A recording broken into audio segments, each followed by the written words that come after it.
네, 여러분 안녕하세요. 오늘이 4월 12일입니다. 4월 몇째 주죠? 이거 셋째 주인가요? 네, 아무튼 온라인 학습 기간 다들 잘 보내고 계시죠? 선생님도 지난 주말 잘 보냈고 여러분들이 오지 않는 이 학교에서 또다시 여러분들이 온라인 수업 시간에 들을 영상을 촬영하기 위해서 또 열심히 준비를 했고 또 지금 이렇게 수업을 찍고 있습니다. 비가 올랑말랑하는 그런 오늘 날씨가 이어지고 있는데 다들 집 밖으로 나오지 말고 밖에 나갈 일 있을 때는 마스크 꼭 잘 쓰시고 요즘 확진자가 많이 오산에서도 늘고 있다고 하더라고요. 아무쪼록 건강 유의하시고 모두 다 건강한 모습으로 다음 주에 다시 만날 수 있었으면 좋겠네요. 자, 우리 지난 시간에 교재 12쪽에 있었던 내용들 같이 한번 공부를 했었습니다. 그죠? 이런 내용이었던 것 같아요. 5호가 화북으로 이동하고 난 이후에 농경민과 유목민이라고 하는 토착민과 이주민 사이에 문화적 차이로 인한 갈등이 굉장히 심했다라고 이야기를 했어요. 그죠? 자, 그래서 화북을 통일한 북위에서는 이 효 문제라고 하는 황제가 특히나 열심히 적극적으로 한화 정책을 추진하였다라고 이야기를 했습니다. 그죠? 북위는 선비족이라고 하는 유목민이 세운 나라인데 그들이 유목민으로서의 정체성을 버리고 한족에 동화되기 위해서 여러 가지 노력들을 했다라고 배웠습니다. 그죠? 자, 그래서 그런 어떤 노력의 결과 북조에서는 한족과 호족의 융합이 성공할 수 있었기 때문에 국가가 안정이 되고 국력이 강화될 수 있었다라고 이야기를 했고요. 그 힘을 바탕으로 이후에 북조에서 나온 수나라가 오랜 기간 분열되었던 중국의 남북조 시대를 통일할 수 있었다라고 이야기를 했었습니다. 자, 한편 화북에서 강남으로 이주해간 한족들에 의해서 강남 지역이 본격적으로 개발되었다라고 이야기를 했어요. 그죠? 자, 그것은 풍부한 노동력을 확보할 수 있었을 뿐만 아니라 화북에서 선진적인 토목 기술이 전파되었기 때문이었다라고 이야기를 했습니다. 그러면서 이후에 강남 지역의 농업 생산력이 발전하게 되면서 점차 중국의 경제 중심지로 성장하는 모습을 볼 수 있었다라고 이야기를 했었어요. 자, 이후에 수나라는 남북조를 통일하고 율령체제라고 하는 중앙 집권적인 통치체제를 정비해 나갔습니다. 하지만 대운하의 건설이라든지 고구려의 침공 실패 등으로 인해서 수나라는 중국을 통일한 지 불과 37년 만에 멸망을 하게 되었고요. 이후에 수를 계승한 당나라 때 가게 되면서 율령체제를 완성하고 비단기를 통한 국제교역이 활발한 모습을 보이면서 상당히 번성을 누리는 모습을 보였다라고 이야기를 했어요. 자, 그리고 당나라 역시 통일왕조였기 때문에 주변 국가를 압박을 하는 모습을 보이는데 특히 중국의 위진남북조 시기에 크게 성장하였던 고구려를 여러 차례 침공한 것이 그 대표적이었다라고 이야기를 했습니다. 이후에 삼국통일의 전쟁에까지도 개입을 하게 된다는 것까지 우리가 지난 시간에 이야기를 했었습니다. 그죠? 자, 이번 시간에 교재 13쪽으로 넘어와서요. 인구 이동이 일어나고 난 이후에 한반도와 만주에서 고구려 백제 신라가 어떻게 치열하게 경쟁을 하였는지 그리고 그들의 어떤 항쟁 속에서 결국엔 삼국통일이 어떻게 이루어지게 되었는지 여러분들 한국사 시간에 다들 배운 내용이라서 이번 시간에 배우는 내용이 별로 어렵지 않을 것 같아요. 그 내용들 같이 한번 살펴보는 시간을 갖도록 하겠습니다. 자, 한번 보도록 합시다. 자, 고구려 백제 신라의 경우에는요, 외부적 경쟁뿐만 아니라 내부적 경쟁도 굉장히 치열했다라고 볼 수가 있습니다. 자, 외부적으로는요, 한강을 누가 차지하느냐가 굉장히 중요한 문제였어요. 왜냐하면은 한강 주변의 경우에는 물이 많고 평야도 많아서 경제적으로 중요한 땅이었을 뿐만 아니라 군사적으로도 교통이 편리해서 굉장히 중요한 요충지였고요. 한강을 누가 차지하느냐에 따라서 중국과의 외교 관계가 얼마나 수월하게 맺어질 수 있느냐도 좌우가 되었거든요. 그래서 한강의 경우에는 경제적으로, 군사적으로, 외교적으로도 굉장히 중요한 땅이었다라고 볼 수가 있습니다. 자, 그래서 한강을 차지하기 위한 군사적 충돌이 오랫동안 이어졌었고요. 결국에는 한강을 차지한 나라가 전성기를 누리는 모습을 또 볼 수가 있습니다. 한편 중국이 남북조 시대로 분열되었었던 시기였기 때문에 이 고구려 백제 신라의 경쟁에서 누가 더 유리한 위치를 차지할 수 있느냐는 주변에 있는 많은 나라들을 얼마나 자기 편으로 끌어들일 수 있느냐에 달려 있었다라고 볼 수가 있습니다. 그래서 남북조라든지 외와 같은 나라들을 서로 자기 편으로 끌어들이기 위한 치열한 외교적인 경쟁도 벌어지던 시대가 바로 이 삼국시대다라고 볼 수가 있습니다. 한편 다른 나라랑 싸워서 이기기 위해서는요, 내부적으로 잘 단결을 해야죠. 그죠? 왕이 중심이 되어서 국왕의 강력한 권력을 가지고 나라 전체를 효과적으로 장악을 해서 국왕의 명령하에 국가 전체가 일사불란하게 움직일 수 있어야 다른 나라와의 전쟁에서 승리를 거둘 수가 있습니다. 그죠? 자, 우리는 그런 것을 가지고 중앙 집권 체제를 강화한다라고 이야기를 해요. 그죠? 자, 그래서 고구려, 백제, 신라의 경우에는 서로 이 중앙 집권 체제를 강화하기 위한 경쟁을 또 노력을 하게 되는데요. 특히 수나라 때 정비되고 당나라 때 완성이 되는, 물론 그 이전부터 발전해 옵니다만은 중국의 중앙 집권적인 법과 제도인 율령 체제를 받아들이기 위한 노력과 그것을 뒷받침해 줄 수 있는 사람들의 생각을 하나로 묶어줄 수 있는, 사상을 통일시킬 수 있는 불교라고 하는 고등한 종교를 받아들이기 위한 그런 어떤 노력들이 내부적으로 중앙 집권 체제를 강화하기 위한 노력들이었다라고 볼 수가 있습니다. 자, 이러한 어떤 경쟁이 어떻게 전개가 되었는지 쭉 한번 간단하게 살펴보도록 할게요. 자, 4세기의 경우에는요, 백제의 전성기였습니다. 백제 같은 경우에는 원래 한강 유역에서 출발을 하잖아요. 그죠? 그리고 한강을 누가 차지하나에 따라서 한국의 전성기가 달라졌다라고 이야기를 했죠. 4세기에 백제의 경우에는 전성기를 맞이하게 됩니다. 근초 고왕 때 한성 백제가 전 연의 침입으로 국력이 크게 약화되었던 고구려를 공격을 해서 평양성 전투에서 고국 원앙을 전사시켰다라는 뭐 이런 얘기 들어봤을 거예요. 그죠? 네, 그게 바로 4세기 백제의 전성기에 있었던 일들이다라고 보시면 될 것 같습니다. 자, 그리고 이제 백제의 경우에는 그렇게 고구려를 압박을 하면서 크게 영토를 넓히는 한편, 아까 이야기했죠, 그죠? 남조, 그리고 나중에 외교 관계를 다시 한번 이야기할 텐데요. 백제의 경우에는 특히 남조, 그리고 바다 건너에 있는 외에 일본과 긴밀한 어떤 외교 관계를 맺기 위해서 많은 노력을 기울입니다. 그러면서 그들을 자기 편으로 끌어들이면서 삼국의 경쟁에서 앞서 나가기 위한 그런 어떤 외교적인 노력도 활발하게 펼치게 되죠. 자, 결국 고구려의 경우에는 이러한 어떤 백제 압박에 맞서서 내부적으로 중앙 집권 체제를 강화하려는 노력을 하는 한편, 이 아직까지는 국력이 약했던 신라를 적극적으로 키워주면서 지원해주면서 백제와 맞설 수 있는 세력으로 활용하고자 합니다. 그러면서 4세기에 백제가 잘 나갈 때에는 고구려와 신라가 가까운 이런 어떤 모습을 보이게 돼요.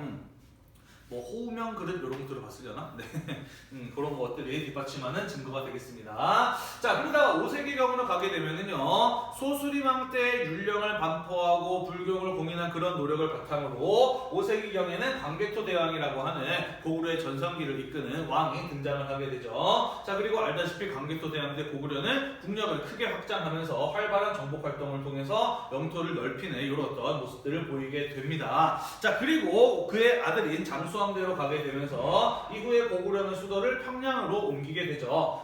국내성보다 평양이 훨씬 더 주변의 평야가 넓어서 경제적으로도 굉장히 뭐랄까요?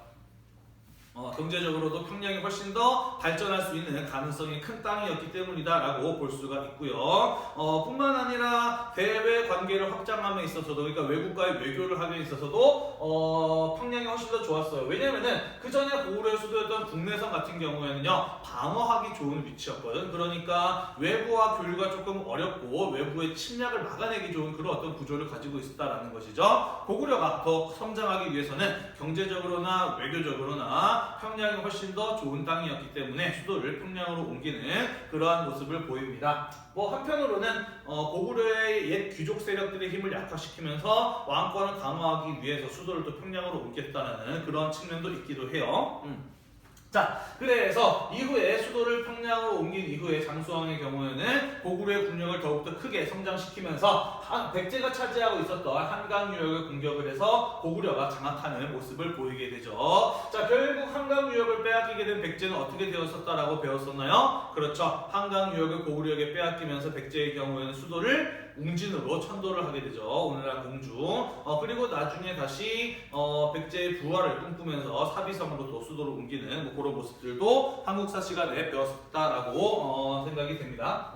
자, 아무튼 5세기경에 고구려가 수도를 평양으로 옮기고 한강 유역을 장악하는 등 남쪽으로 그 세력을 크게 확장하면서 백제를 압박하자 이번에는 백제와 신라가 손을 잡는 모습을 보이게 되죠. 433년에 이른바 나제 동맹이라고 하는 것이 맺어지게 됩니다. 자, 백제의 경우에는요, 일단은 고구려가 계속해서 남쪽으로 내려오고 또 수도였던 한강 유역을 차지하기 때문에 신라와 손을 잡는 모습이 당연해 보일 것이에요. 자, 그러면은 왜 자신을 키워준 고구려를 배신하고 신라는 백제랑 손을 잡았느냐? 자, 일단은요, 신라 같은 경우에는 굉장히 국력이 약한 나라였었다라고 이야기를 했잖아요. 그죠? 그래서 고구려의 지원을 받아서 점차 성장하는 모습을 보였기는 했는데요. 자, 그것이 어디까지나 고구려는 자신의 국가적인 이익을 위해서였지 신라를 위해서는 아니었다라는 것이죠. 오히려 신라의 경우에는 고구려에게 지나친 어떤 간섭 등을 받고 있었기 때문에 그러한 어떤 고구려의 간섭으로부터 벗어나기 위한 선택으로 백제를 골랐던 것이죠. 그죠? 그러면서 나제 동맹이 맺어지게 되는 겁니다. 앞으로 쭉 보시겠습니다만은 국제관계에서는요, 영원한 동지도 영원한 적도 없어요. 자기 나라의 이익을 최우선하면서 누구랑 손을 잡는 것이 자기에게 이익이 되느냐를 따지고 동맹과 그리고 적대 관계가 계속해서 바뀌는 이런 모습들을 볼 수가 있을 겁니다.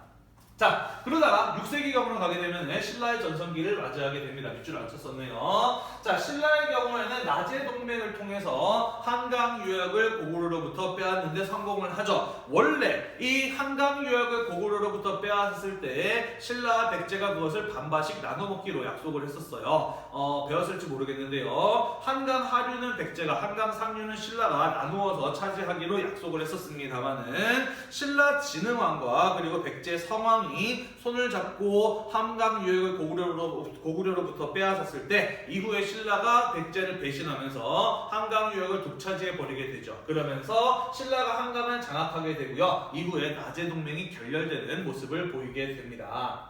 자, 그러면서 백제의 경우에는 신라의 배신에 분노하면서 엄청나게 신라를 강하게 압박하는 모습을 보이게 됩니다. 자, 그런데요, 신라가 한강 유역을 장악하게 되었다라고 하는 것은 외교적으로 굉장히 중요한 그리고 신라 발전에 있어서 굉장히 중요한 사건이었다라고 볼 수가 있습니다. 왜 그러냐면요, 원래 신라의 경우에는 이쪽에 경상도 경주 지방을 중심으로 발전한 나라였어요. 그죠? 자, 그러다 보니까 육지로나 바다로나 중국과 직접 교류할 수 있는 길이 막혀있던 나라가 바로 이 신라였다라고 볼 수가 있습니다. 자, 선생님이 수업 시간에 여러 번 이야기했어요. 그죠? 동아시아에서 가장 문화와 기술의 발전 속도가 빠른 곳은 바로 중국이었다라고 이야기를 했습니다. 그래서 그 나라가 얼마나 빨리 발전할 수 있느냐는 중국과 얼마나 잘 교류할 수 있느냐에 달려 있었다라고 이야기를 했잖아요. 그죠? 자, 그래서 신라의 경우에는 원래 이렇게 중국과 직접 교류할 수 있는 길이 막혀 있었기 때문에 고구려는 백제 대륙을 통해서 간접적으로 중국의 문물을 받아들이면서 발전할 수밖에 없었다라는 것이죠. 그러다 보니까 사실 삼국 중에서 가장 발전이 뒤늦었던 것이 바로 이 신라였다라고 볼 수가 있습니다. 자, 하지만 신라가 이제 백제와의 동맹을 통해서 한강 유역을 차지하고 백제를 배신하면서 그 유역을 독차지하게 됨에 따라 중국과 어떻게 직접 교류할 수 있는 길이 열리게 되었다라는 것이죠. 자, 그러면서 신라가 지금까지 백제나 고구려에 비해서 뒤늦었던 자국의 발전을 본격적으로 추진해 나가기 시작을 합니다. 그러면서 이후에 신라가 빠르게 성장하는 모습을 볼 수가 있었다라는 것이죠.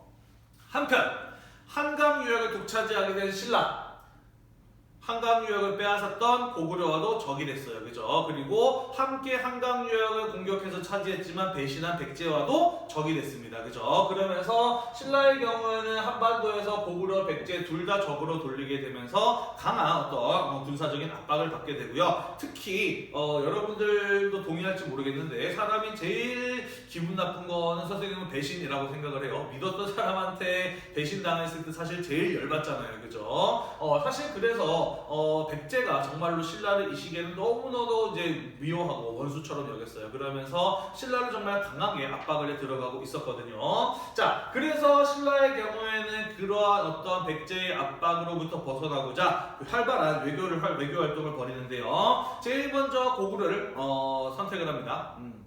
신라의 김춘추가, 아직 왕이 되기 전에 김춘추가 먼저 고구려 연개소문을 찾아가게 됩니다. 자, 그러면서 이제 고구려 연개소문에게 백제와 맞서서 손을 잡자라는 제안을 하게 되는데 고구려가 손을 잡아줬을까요?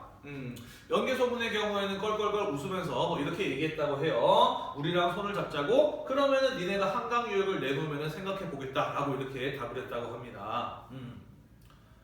고구려에서 충분히 할 수 있는 말이었죠, 그죠? 자, 그러면 신라가 고구려랑 손을 잡기 위해서 한강 유역을 내놨을까요? 아니겠죠, 그죠? 아까도 이야기했듯이 신라가 한강을 장악하는 것은 군사적으로나 경제적으로나 특히 외교적으로도 굉장히 중요한 곳이었다라고 이야기를 했어요, 그죠? 자, 그래서 고구려와 동맹을 맺는데 실패한 신라는 김춘추는 결국 누구를 찾아가게 되는 것이에요? 그렇죠, 바다 건너 중국을 가게 되는 것이죠. 수나라와 손을 잡기 위해서 노력을 했고요. 이후에 수나라가 망한 이후에 당나라가 세워지게 되었을 때 신라의 김춘추의 이런 어떤 외교 활동의 노력을 통해서 신라와 당나라 사이에 동맹이 맺어지게 됩니다. 그것이 바로 나당 동맹이라고 하는 것이죠. 자, 그래서 신라와 당나라가 손을 잡게 되면서 이들과 경쟁 관계에 있었던 국가들 사이에서의 동맹 관계가 또 맺어지게 됩니다. 그러면서 고구려, 백제 그리고 북방 유목민족이었던 돌궐 이들도 이제 당나라하고 사이가 안 좋았거든요. 그리고 예로부터 백제와 사이가 좋았던 일본, 왜? 등이 이렇게 서로 연계가 되는 당나라하고 신라와 맞서서 서로 사이가 가까워지는 이런 어떤 국제관계가 나타나게 됩니다. 자, 그래서 7세기로 가게 되면은 동아시아의 국제정세는 우리는 뭐라고 이야기를 하냐면은 7세기에는 이른바 십자 외교가 벌어지고 있었다라고 이렇게 이야기를 해요. 왜 십자 외교냐?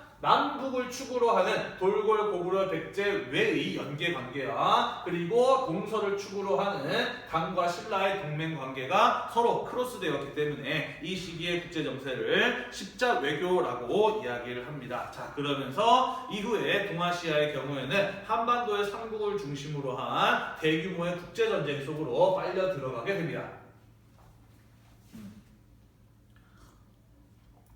네. 여기까지 이해가 잘 되셨죠, 그죠? 원래 여러분들이 학교에 나오는 수업 시간이었다고 한다면은 이맘때쯤 한번 드립을 쳐야 되는데, 그죠? 아무도 없는 빈 교실에서 혼자서 드립을 치려니까 드립이 잘 나오질 않네요.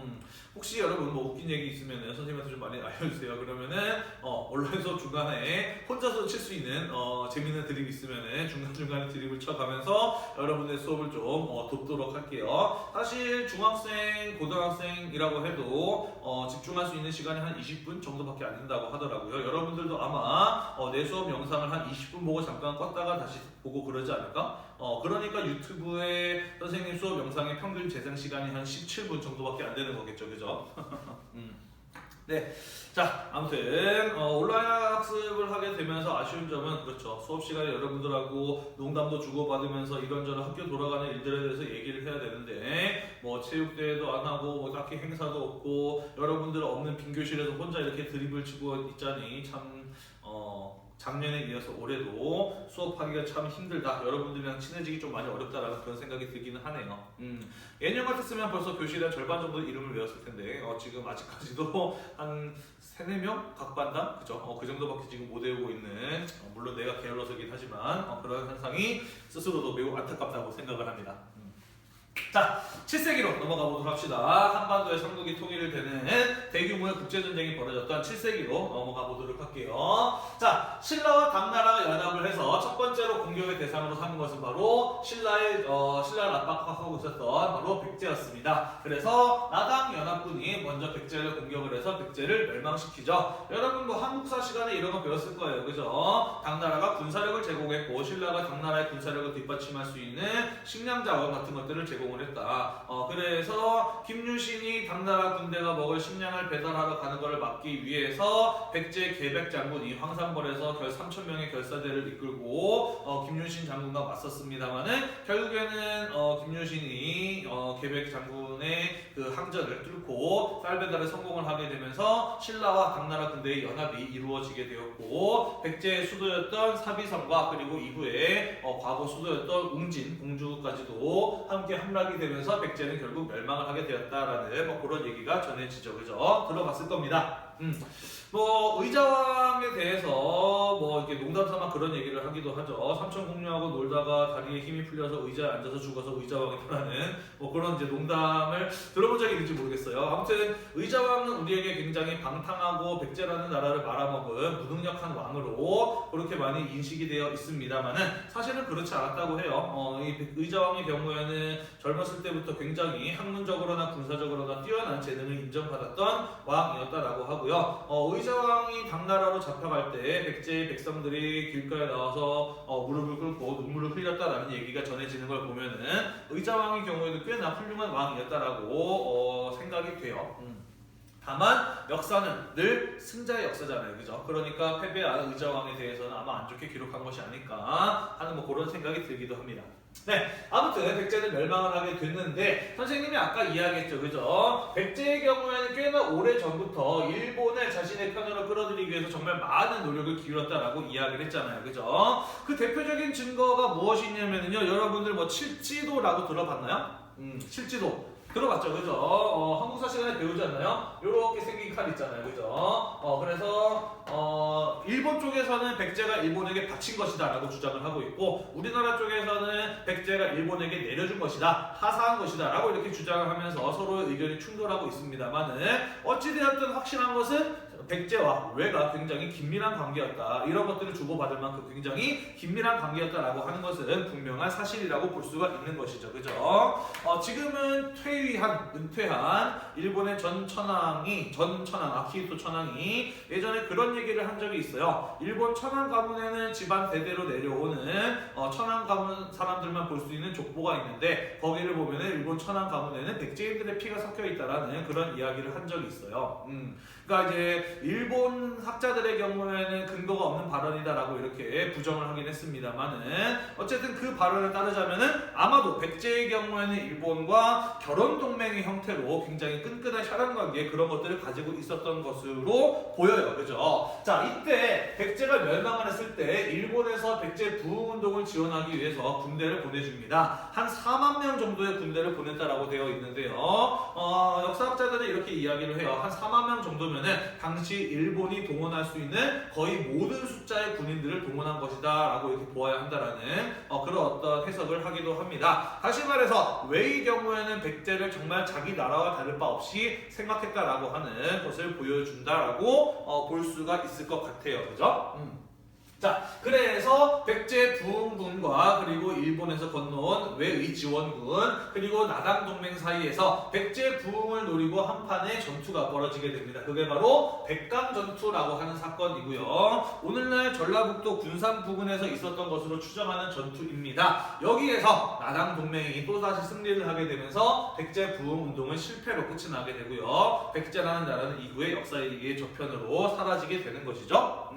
자, 한편 백제를 멸망시키고 난 이후에 나당의 연합군은 두 번째로 고구려를 공격을 해서 668년에 멸망을 시킵니다. 자, 고구려는 공격하기가 호락호락하지 않았어요. 쉽지 않았어요. 두 차례에 걸친 나당 연합군이 공격을 해서 간신히 멸망을 시킵니다. 특히 1차 침입 때는요, 고구려의 최고 권력자였던 연개소문을 중심으로 고구려가 똘똘 뭉쳐서 나당 연합군의 침입을 잘 막아냅니다만은 2차 침입 때는 연개소문이 죽고 난 이후에 그의 세 아들 사이에서 권력을 놓고서 서로 갈등을 빚는 이런 모습을 보이게 돼요. 그러면서 그 아들 중에 하나가 당나라로 건너가서 자기 조국을 배신하고 당의 앞잡이가 되어서 나당 연합군을 친절하게 안내를 하는 뭐 이런 어떤 모습들을 또 보여주게 됩니다.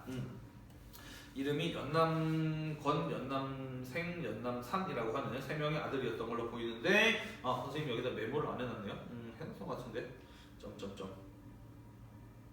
써놨네요. 연남생이 장남이고 연남권, 연남산이 그 동생인데 동생들과의 그 권력 다툼에서 밀렸던 연남생 첫째 아들이 배신을 하고 당나라의 앞잡이가 되어서 2차 침입에 도움을 주게 됩니다. 그러면서 두 차례에 걸친 침입 끝에 결국 고구려는 나당 연합군에 의해서 멸망하게 되었다라는 것입니다. 자, 이때 신라와 당나라 사이에서 나당 동맹이 맺어졌을 때 약속했던 것이 있었어요. 무엇이었냐면요, 그것은 이것은 바로 백제와 고구려를 멸망시켰을 때 평양 이남은 신라가 그리고 평양 이북은 당나라가 차지한다라고 하는 약속이었다라는 것이죠. 자, 그런데 선생님이 아까 이야기했죠, 그죠? 국제관계에서는 영원한 친구도 영원한 적도 없다라고 이야기를 했어요. 한때 고구려와 백제라고 하는 적을 없애기 위해서 손을 잡았던 신라와 당나라, 그들의 적이 없어지게 되자, 공동의 적이 없어지게 되자 이번에는 당나라 쪽에서 배신을 하게 됩니다. 원래 평양 이남의 땅을 신라가 차지하기로 약속을 했던 것을 깨고 당의 경우에는 한반도 전체를 지배하려는 모습을 보이게 됩니다. 중국이 통일되었을 때 주변 국가와 민족이 압박을 받는 모습을 보인다라고 이야기를 했잖아요, 그죠? 자, 그리고 백제 고구려를 배신해 본 경험이 있는 신라의 경우에는요, 당연히 당나라의 경우에도 고구려가 멸망하고 난 이후에 이렇게 나올 것이라고 하는 것을 충분히 예상을 하고 있었던 것으로 보입니다. 자, 그래서 이후에 한반도를 차지하기 위한 당과 신라 사이에서 싸움이 벌어지게 되니 이후에 삼국통일전쟁은 나당 전쟁으로 이어지게 되었다라는 것이에요. 자, 한반도 전체를 지배하려고 했던 당의 지배 시도가 맞서서 신라는 옛 고구려 그리고 백제 유민들까지 함께 포함을 해서 그에 맞서는 모습을 보이게 됩니다. 자, 그런데 나당 전쟁이 한참 벌어지고 있었을 때 당의 뒤편에서 새로운 나라가 등장을 하게 되는데요. 그게 바로 토번이라고 하는 국가가 되겠습니다. 토번이라고 하는 티베트 지역의 국가가 당의 비단기를 공격하는 모습을 보이게 돼요. 자, 여기서 토번이라는 나라 예전 교과서에서는 꽤나 자세하게 다뤘었는데 지금 우리 교과서에서는 빠져 있어서 선생님이 밑에다가 여기 파란색 글씨로 토번이라는 나라가 어떤 나라인지에 대해서 간략하게 설명을 달아놨어요. 자, 토번의 경우에는 7세기 티베트 고원에서 라싸 지역을 중심으로 성장한 나라라고 볼 수가 있습니다. 오늘날에도 티베트의 중심은 라싸죠. 자, 이 토번의 전성기를 시작한 왕은 바로 송첸캄포 왕이라는 사람이고요. 7세기 전반에 이 토번의 왕이었던 인물입니다. 여러 개의 나라로 분열되어 있었던 티베트 지역을 통일한 인물이고요. 이후에 이 토번이라는 나라는 사실 당나라에서 시작되는 비단길이 지나가는 그런 어떤 근처에 있었던 나라이거든요. 자, 그래서 이후에 토번의 송첸캄포 왕은 이 비단길 그리고 중국의 스촨 지방 이런 곳을 공격을 하는 하는데 당나라를 상당히 강하게 압박을 하는 모습을 보이게 됩니다. 자, 그래서 이 토번의 압박이 상당히 강했기 때문에 일단은 당나라의 경우에는 이들을 달랠 필요가 있었다라는 것이죠. 자, 중원의 통일 왕조가 주변 이민족들을 달래기 위해서 사용하는 방법 몇 가지 있었잖아요, 그죠? 그 중에 하나가 무엇이었냐면은 그렇죠, 바로 화번공주였어요. 과거 한나라가 흉노와의 어떤 군사적인 대결에서 밀리게 되면서 화번공주를 보내고 물자를 제공하면서 그들과 평화적인 관계를 유지하기 위해서 노력했잖아요, 그죠? 자, 마찬가지로 이 송첸캄포 왕을 달래기 위해서 당나라에서는 문성공주라고 하는 화번공주를 보내서 이 송첸캄포 왕과 결혼을 시킵니다. 그러면서 토번을 달래기 위해서 많은 노력을 기울이게 되죠. 자, 그러면서 이 문성공주와 결혼하게 되면서 송첸캄포 왕 때 이후에는 당과 어느 정도 평화적인 관계가 유지가 됩니다만은 시간이 지나면서 또다시 토번의 경우에는 이 비단길 교역의 주도권을 차지하기 위해서 당나라하고 꽤 오랫동안 전쟁을 벌이게 됩니다. 비단길은 당에게 있어서도 굉장히 중요했어요. 우리가 지난 시간에 배웠듯이 당의 경우에는 비단길 무역을 통해서 상당히 경제적으로나 문화적으로나 번영을 누린 나라였거든요. 자, 그리고 그런 어떤 번영의 원천이 되는 비단길을 토번이 갖고 싶은 것도 너무나 당연한 것이라고 볼 수가 있겠죠, 그죠? 자, 그래서 당과 토번 사이에서 비단길 교역의 주도권을 놓고 꽤 오랫동안 전쟁을 하게 되는데 그때가 지금 한참 신라가 당나라하고 싸우고 있었던 나당 전쟁 중이었다라는 것이죠. 특히 676년에 토번의 공격에 의해서 당나라의 수도였던 장안까지도 토번군이 압박을 하는 모습을 보이게 되자 당나라 군대가 언제까지나 한반도에서 싸우고 있을 수 없는 그런 어떤 상황이 나타나게 되었다라는 것이죠. 특히 신라가 육지에서는 매소성 전투, 바다에서는 기볼포 전투에서 당나라에게 큰 승리를 거두게 되면서 당나라 군대는 더 이상 버티지 못하고 중국으로 다시 철수를 하게 되면서 나당 전쟁은 이렇게 끝이 나게 됩니다. 자, 쭉 한번 숨가쁘게 삼국의 경쟁과 항쟁과 그리고 통일에 대해서 한번 살펴보았어요. 대충 흐름이 좀 이해가 되시나요? 잘 안 되시면은 유튜브에 영상 어디 가지 않으니까 다시 한번 두 번, 세 번 돌려보셔도 되고요. 아니면은 선생님한테 직접 전화나 카톡 아니면은 댓글을 달아서 질문을 해주셔도 됩니다. 학교 나와서 다시 한번 질문하셔도 되고요. 자, 그래서 삼국의 항쟁과 통일이 이뤄왔던 대규모의 국제전쟁을 통해서 비로소 끝이 나게 됩니다. 그 결과는 무엇이냐? 특정 지역을 안정적으로 지배하는 국가, 이른바 지역 국가가 등장을 하게 되었다라는 것입니다. 자, 신라의 삼국통일전쟁이라고 이야기는 하지만 여기에 관계된 나라는 신라와 삼국뿐만이 아니었어요. 그죠? 지금 보다시피 삼국뿐만 아니라 돌궐, 토번, 당, 외드, 동아시아의 모든 국가들이 다 개입이 되어 있었던 대규모의 국제전쟁이었어요. 그죠? 자, 그래서 삼국통일전쟁은 신라의 삼국통일을 둘러싼 대규모의 국제전쟁이었다라고 볼 수가 있는 것이고, 그것은 인구 이동에서부터 유발되었던 갈등이었던 것인데, 이 삼국통일 전쟁이 끝이 나게 되면서 인구의 이동과 그리고 인구 이동에 따른 급격한 어떤 국제적인 갈등, 이런 것들도 모두 끝이 나게 되었다라는 것이에요. 자, 비록 당나라의 경우에는 나당 전쟁에서 신라에게 패해서 한반도에서 철수하게 됐습니다만은 이후에 중국 지역을 안정적으로 지배할 수 있는 동아시아에서 가장 강력한 국가로 군림을 하게 됩니다. 고구려라고 하는 가장 이제 중요했던 경쟁자를 제거하는 데 성공을 하게 되고요. 또 돌궐이라고 하는 북쪽에서의 위협 세력들도 제거를 해 나가게 되면서 중국을 안정적으로 지배하는 동아시아의 패제로 당나라는 군림을 하게 되었다라는 것이에요. 자, 한편 신라의 경우에도요, 고구려 백제 그리고 한반도를 누리고 있었던 당나라의 침략까지 물리치게 되면서 한반도 지역을 안정적으로 지배하는 지역 국가로서 정착하게 되었다라는 것이고요. 그리고 이후에 이 만주 지역의 경우에는 그 이후에 당나라의 지배를 받게 되었습니다만은 이후에 당의 국력이 점차 약화됨에 따라 이 만주 지역에서 새로운 국가가 성립을 하게 되는데요. 그것은 바로 옛 고구려의 유민들이 발해를 계승해서 698년에 건국한 옛 고구려의 유민들이 고구려를 계승해서 만주 지역에서 698년에 건국한 발해라고 하는 나라였던 것이죠. 자, 이후에 발해는 당의 국력이 약화된 틈을 타서 점차 그 국력을 확장시켜 나가면서 옛 고구려 영토의 대부분을 되차지하는 그런 모습을 보이게 되고요. 당과 일본과 교류를 하고 하면서 또 성장하는 모습을 보이게 되는데, 그 내용은 우리가 나중에 뒷부분에 가서 다시 한번 이야기를 하게 될 것입니다. 자, 그래서 우리 이렇게 해서 이번 시간에는 삼국의 항쟁과 통일이라고 하는 주제에 대해서 살펴보았습니다. 인구가 이동하게 되면서 나타났었던 여러 가지 국제적인 어떤 갈등, 민족 간의 갈등, 이런 내용들이 비로소 마무리가 되는 그런 내용까지 쭉 한번 이야기를 해보았습니다. 다음 시간에는요, 인구 이동이 일본에 어떤 영향을 미치게 되었는지 마저 이어서 살펴보도록 하겠습니다. 오늘도 여러분들 공부하느라고 대단히 고생이 많으셨고요. 1반, 2반, 3반, 5반 학생들은 이번 수업까지가 아마 이번 주 수업의 마무리가 될 것 같네요. 공부하느라고 대단히 고생이 많으셨고요. 건강한 모습으로 다음 주에 다시 만나도록 하겠고요. 4반 학생들은 아직 영상 2개도 남았잖아요. 그죠? 다음 시간에 마저 이어서 또 살펴보도록 합시다. 수고했습니다. 안녕.